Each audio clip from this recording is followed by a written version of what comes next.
In this video, we're going to explore how to use the filter function of Excel. I've generated another fake spreadsheet with some sales data. This data has a date. It also has a category of data, such as home or electronic sales or auto or clothing, and then an order amount. And let's just say we are looking at this big table. It's too much data for us to digest. We really just want to start filtering out some data and looking for individual sales to see if we can notice any interesting things. So what I'm going to do, you'll notice at the top, I've added a name for each column. And that's often referred to as the field name. So this is the date field or the name field or the category field. This is going to be useful when we move on to pivot tables and filters. So I encourage you to start organizing your data and using column headings. I'm in the Data tab.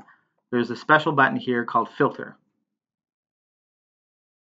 And when I click that filter, it automatically detected the organization of the data, which is a nice feature of Excel.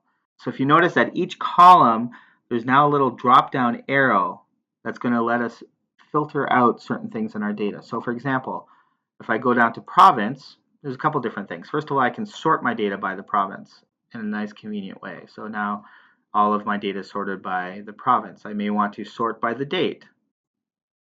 Look at my sales there. Or maybe I'm more interested in sorting my data by orders. Let's take a look at the different order sizes. So even just looking at the same data, if you want to sort it, this is a really convenient way of doing sorting in Excel.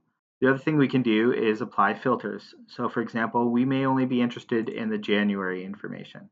So here, if I click on the little arrow, you can see that there's a lot of things going on here, but all the different months are checked. So one little trick is the select all check mark will uncheck or check them all. And say, for example, I'm only interested in the data from April. So there you go.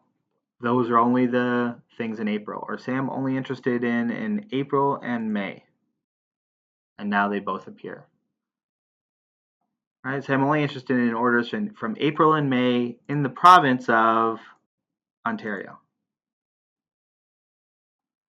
And I'm only interested in orders that are over $1,000. So this one's a little more complicated.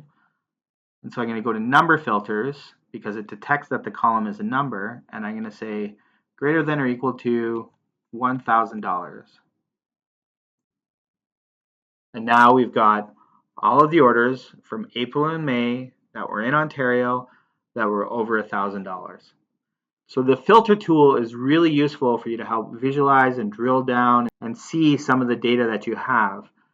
I'm going to clear all my filters, and now all of our data is available. You notice, I'm going to undo that just for a second. You'll notice that it was just hiding the data that we weren't interested in. All of the data was there. It was just hiding it out. That's what I mean by filtering it out. That's why this tool is called filter. All right, there are some advanced tools you can use, and that is working with the filter.